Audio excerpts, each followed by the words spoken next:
16/7/2022 शनिवार रविवार राति शनिवार राति रे होइथिबा वर्षार प्रभाव जो वर्षार प्रभाव रे माने भीषण बात्यार भीषण नईबड़ीर रूप नहीं प्रबल बन्या पानी आसी जो बन्या पानी रे सब बिलबाड़ी गुड़िक क्षयक्षति होती आमान जमीबाड़ी प्राय जलमग्न हो जाइए। द्वितीय कथा है आमर यहाँ हूँ आयतपुर पंचायत अंडर आयतपुर पंचायत बरमूल मौजार दृश्य मुझे देखा अंधारी बरमूल और पाटपुर मौजा उभय मौजा जोटाकि अंधारी नालर पानी सब बिलबाड़ी बुड़ी पूरा नष्ट हो जाए मुहाण हो जाए पूरा चारिआडे बड़ जलमग्न पूरा प्रबल जल जहाँफल कृषक मान बहुत क्षयक्षति होती। आपने देखूँ लाइक करेंगे शेयर करेंगे और सब्सक्राइब करेंगे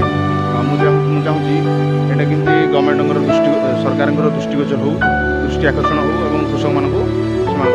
सहायता मिले। देखो प्रबल वर्षा होती जोटा कि आर पास करके जाई होनी एटा विराट गोट नाल गोटे अच्छी भारी भारी विपद यही समय छोट छुआ मान अलर्ट कर जो मैंने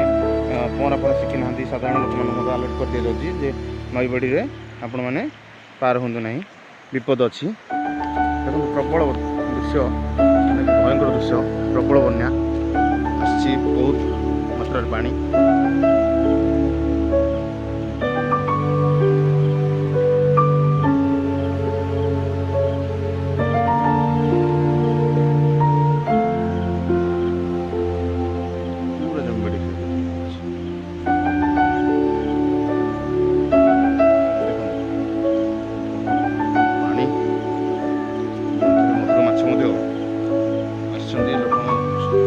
मन दुख